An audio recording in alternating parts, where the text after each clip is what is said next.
Hi friends, എല്ലാവർക്കും പുതിയൊരു വീഡിയോയിലേക്ക് സ്വാഗതം. അപ്പോൾ ഇന്ന് നമ്മളെ പറമ്പിൽ കുറച്ച് കപ്പയും കുറച്ച് പയറും വെണ്ടയൊക്കെ നട്ടില്ലായിരുന്നോ? അപ്പോൾ അതൊക്കെ നല്ലപോലെ മുളച്ച് വന്നിട്ടുണ്ട്. അപ്പോൾ അതിനൊക്കെ കുറച്ച് വളം ഇടാൻ വേണ്ടിയിട്ട് പോകും കേട്ടോ. ഇത് കണ്ടിട്ടോ, ഞൊട്ടാഞ്ഞൊടി എന്ന് പറയുന്നത് ഇത് ഈ പറമ്പിൽ കുറേ ഉണ്ട് കേട്ടോ. ഇത് ഈ പിള്ളേരെല്ലാം ഇടയ്ക്കിടയ്ക്കൊക്കെ പറിച്ചിട്ട് നല്ലതാണെന്നാണ് പറയുന്നത്. പിന്നെ പണ്ടൊക്കെ സ്കൂളിൽ പഠിക്കുമ്പം ഞങ്ങളൊക്കെ കുറേ ഇതുപോലത്തെയൊക്കെ പറിച്ച് തന്നിട്ടുണ്ട്. ഇതുകൊണ്ട് നമ്മളെ പയറൊക്കെ നല്ല മുളച്ചിട്ട് 2 ഇലയായി നിൽപ്പുണ്ട് കേട്ടോ. പയർ മാത്രമേ മുളച്ചിട്ടുള്ളൂ. വെണ്ട നട്ടിട്ട് അതെന്തോ പഴകിയ വിത്തങ്ങാണ്ടായിരുന്നു തോന്നുന്നു. അപ്പോൾ അത് മുളച്ച് വന്നില്ല. ഇനിയിപ്പോൾ അതൊന്നും കൂടെ നട്ട് വെക്കണം. അപ്പോൾ ഞാൻ അതിനൊക്കെ ഈ പയറിനൊക്കെ കുറച്ച് ചാരം ഇട്ട് കൊടുക്കട്ടെ. ചാരം നല്ലതെന്നാണ് പറയുന്നത്. അപ്പോൾ ചാരം ഇട്ട് കൊടുത്തിട്ട് ആ മണ്ണിട്ട് ഒന്ന് മൂടി വെക്കട്ടെ കേട്ടോ. ഇതാ നമ്മുടെ കപ്പ കേട്ടോ. കപ്പ അത് നല്ലപോലെ മുളച്ച് വന്നിട്ടുണ്ട്. ഇനിയിപ്പോൾ അതിന് ഇച്ചിരി ചാണകം ഇട്ട് കൊടുക്കട്ടെ. ഇപ്പോൾ ചാണകം ഇട്ടാൽ പന്നീൻ്റെ ശല്യം ഉണ്ടെന്നാണ് പറഞ്ഞത്. ഇതുകൊണ്ട് നമ്മുടെ ഒരു പൂച്ച വന്നിട്ട് എൻ്റെ കൂട്ടത്തിൽ എപ്പോഴും വരുന്ന പൂച്ച കേട്ടോ. അത് വന്നിട്ട് അതിൻ്റെ മോളെ എല്ലാം കൂടെ അങ്ങോട്ട് ഓടിച്ച് കളഞ്ഞു. പക്ഷെ അതിനും ഇച്ചിരി ഇട്ട് കൊടുക്കട്ടെ. കുറച്ച് കഴിയുമ്പം ശരിയായിക്കോളുമായിരിക്കും. അപ്പോൾ ഇതിന് കൂടെ എടുത്തപ്പോൾ ഞാൻ ഒരു ഇച്ചിരി കൂടെ വിസ്താരത്തിൽ എടുക്കണം എന്ന് പറഞ്ഞ്.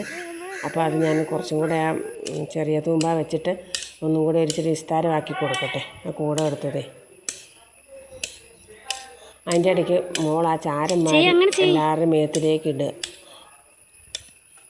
ആ ചെറിയ കൊച്ചിൻ്റെ കണ്ണിലേക്ക് വീണു. അതിന് അവളവിടെ ഒന്ന് കരയുന്നുണ്ടായിരുന്നു. ഇല്ല,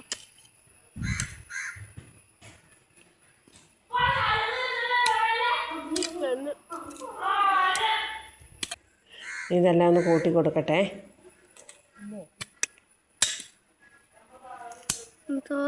ഇനിയിപ്പോൾ ആ മുളയ്ക്കാത്ത കുഴിയിലൊക്കെ നാളെങ്ങാനും വന്ന് ഒക്കെ നട്ടു കൊടുക്കണം.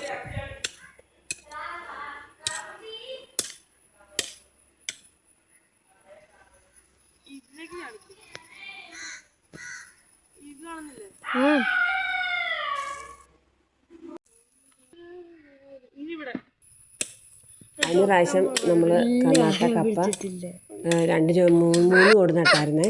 അതിൽ 2 ചോട് പറിച്ചു. അതിൻ്റെ ബാക്കി അവിടെ നിൽപ്പുണ്ട്. അപ്പോൾ അത് വലിയ കിഴങ്ങായിരുന്നു കേട്ടോ. അപ്പോൾ ഓരോന്നൊക്കെ പറിച്ചാൽ മതി, നമുക്ക് ആവശ്യത്തിനുണ്ടാവും. അവിടെ എലി കേട്ടോ മാളം കൂട്ടി വെച്ചേക്കുന്നത്. ശ്വാസം കിട്ടുന്നില്ല. വേഗം ഞാൻ തടം എടുത്ത് വെക്കട്ടെ കേട്ടോ. ഇനിയിപ്പം ഇതാണ് ഞങ്ങൾ കൊക്കോൻ്റെ തൈ കൊണ്ടുവന്നാണേ. അപ്പോൾ ആ കപ്പ നട്ടോടത്തൊക്കെ നടാൻ വേണ്ടിയിട്ട് കൊണ്ടുവന്ന കേട്ടോ. ഒരു 10-100 ഉണ്ടെന്നാണ് എനിക്ക് തോന്നുന്നത്. ഇന്നത്തെ വീഡിയോ. ഓക്കെ.